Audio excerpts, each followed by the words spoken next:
Lewis's new show, Geek Beat, thank you, because I'm going to screw up and say the old name, that she did a quick little tour of her setup. And it's quick, but it might be helpful, because she goes through her lighting too, and the uses for each one of her lights and her green screen in the back. And it's an immensely small space, unbelievably small. I never realized she's like literally like maybe 2 tables worth, or like how much room she has up there. I'm going to do a video about my lighting. Absolutely. Excellent. Please do. I did one like 5 years ago, and you can probably find. We don't want to find it now, but it was picked up and used in books and things. And all I did was like I took video of me without a light, then I turned on a light, and I showed what it looked. So I can do that again. Only update it, right? Yeah. Talking about alternative sources for lighting or other tools, there's something called Film Riot. It's a podcast, a video podcast. They're really good at sort of figuring out how to jimmy rig type of gadgets for working. It could be lighting, or it could be. And over at Harbor Freight, there are some very cheap LED work lights that you can get for like like under $20 or a little bit more, and it's got a decent amount of light to it. Yeah. I want to talk about light types. Light has color, so this color is going to make something look green. That color, outdoor light, is blue, and incandescent light is yellow. It's a temperature of light in Kelvin, but more importantly is the color that it adds. So when you're working with lights and you're pulling them from a lot of different places, you have to be conscious of the fact that they're creating a certain color cast, and a lot of cameras, they have auto color adjustment, white balance. Sometimes you can set it so it's outdoor for indoor, but still it's fixed, okay? And that's true even for high resolution cameras and expensive cameras. They can only deal with the color that exists in front of them. So be conscious of trying to make your color lighting fit together. If you're going to use fluorescent lights, which I think is a great idea because they're low wattage and they don't put out any heat, so you can actually gang a whole bunch together and basically point them in somebody's face and they'll never feel it. And believe me, I've got a couple sets of halogen lights at home that I was using in a studio for green screen. And it's painful after a while, and sometimes shoots go on for a while. It's tough. So fluorescence is a good way to go, but you want to make sure that everything matches. The nice thing about fluorescence is that you can, if you buy the right kind, you can actually set it to a dimmer. And I've seen some interesting things done with that. You can buy these attachments for lights, and then you can actually plug them in. Have you ever seen those? So basically, you plug it into an outlet. What you can do is you can put them on a light strip, and you can basically create, what you get, like 4 100-watt bulbs, and you got 400 watts of light coming from a single source. And you can just simply put that on a rack or hang it off of a wall or something like that. So you can really fill your room with a lot of light very inexpensively. And it's important, thinking about all these different types of light sources, to do something to prevent them from being too harsh in terms of the shadow they cast, because that's a big problem right there. So think about diffusion tools, like maybe a shower curtain, or I don't know, newspaper. It really doesn't matter. Well, newspaper's not a good idea. Anything that's going to burn is not a good idea. But obviously, put some distance between it and the light. You can actually make it so the shadow is a lot softer. Because you always want to be conscious of the shadows that you're casting. It's like sound. It's like a lot of things. You can completely overlook it until after the video's shot and all the talent's gone, and then you suddenly say, I can't use this because there's a shadow of a chair right there. And if it's too bright, you just move the light back. Because every time you double the distance, you're gonna cut the light in half. Or just bounce it off the ceiling. Or bounce it off the ceiling. Exactly. If you have a white ceiling especially, it helps. It won't, but it creates a soft. So wax paper is an awesome alternative just for softening the light, just enough. Yeah, not too close, but it won't melt or burn like normal paper will. It lasts a lot longer, so it's a nice alternative for softening. What color does fire give off of the face? Nice warm orange. I would like to see that on a video. Somebody go, oh no, my light's on fire. It's happened. Are we allowed to do it post-production? So once you have the footage? No. That's next year's. Post-production, the pain and the fun. What you want to do about that is Here's the scenario. I do serial storytelling. So in any given week, I'm starting to come up against capacity where I have like 600 minutes worth of footage. and only a set number of people to have to edit them down. So we have narratives. One organization will have 180 minutes worth of footage, and we want to turn that into 25 serialized 2-minute segments, let's say. Are there interesting setups, social networks, for example, that are collaborative, that sort of, here's the narrative, here's the raw footage, show me what you got, kinds of collaborative networks? Edit? Yeah. Yahoo had that network for a while. Yahoo had their utility for a while where people could kind of group edit, but that's gone. Yeah, but you know what I'm saying? I mean, You're talking about like a short of me jump cut. having to hire 10 more people. Is there? Let me think about it. Well, the first thing I want to say is just like, not about editing, but about editing.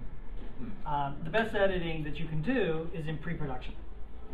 Try and organize it so that you have to do as little cutting as possible. That's true with audio. I'm a video producer. I don't have a video podcast. I have an audio podcast because that just works faster. The turnover's faster. That's a choice that I made. I produce video and I show that in another venue. But for video, you just want to plan so that you are eliminating the need to do a lot of cutting. And there's no reason why you can't do an entire video podcast without a cut.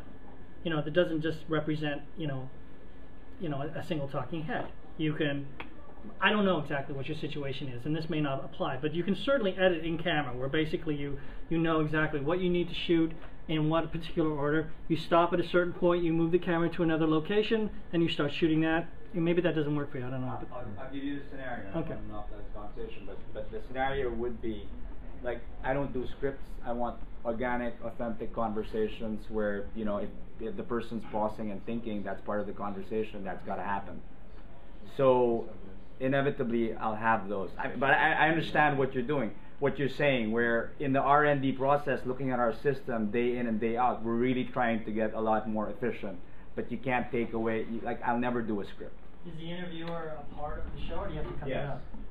Okay. Sometimes not.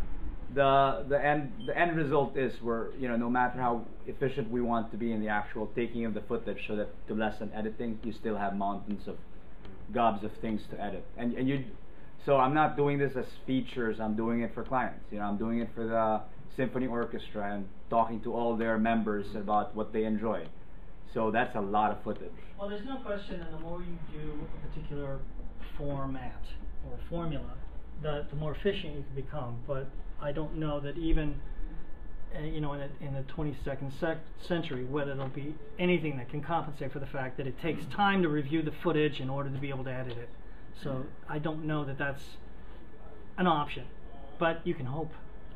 And there's still something to be said about the pre-part of all that. Even if you have to do a lot of documenting conversational stuff, you can still have a kind of hit list of these are the things we're hoping to try to target people towards.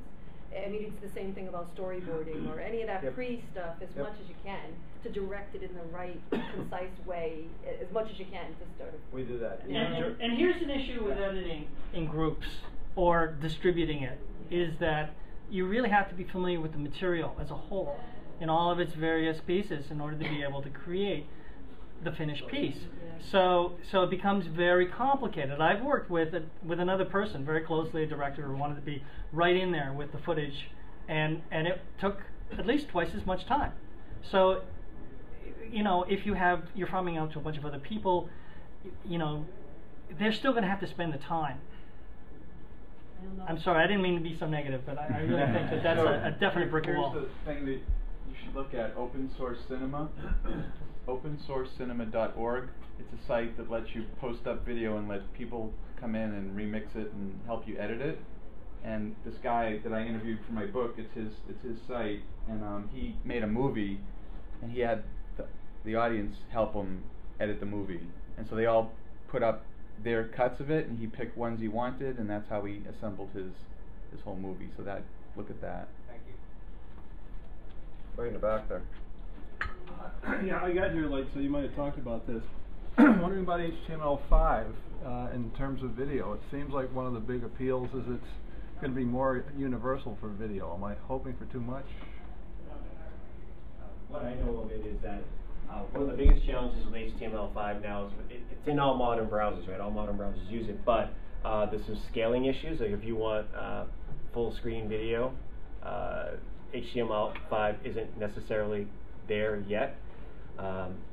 Flash is a challenge for all of us on iPads and iPhones and the like. But there's some workarounds there. You might know a little bit more about the different formats. Go ahead. I'm going to a whole conference in New York next weekend. It's the Open Video Conference. It's all about open video, HTML5, and people are exploring what it all means right now. You can go on YouTube if you want to see what HTML5 video is like on YouTube. You can go to youtube.com/HTML5. Yeah. You can switch your YouTube to, instead of using Flash, using HTML5 as a test. Yeah, Apple has something like that too on their site. I wasn't overwhelmed. Yeah. So should I upgrade to Leopard? Because I would like one operating system behind. It's less about the operating system and more about the browser's capability. So that's one of the challenges with HTML5 is that not everybody upgrades their browser.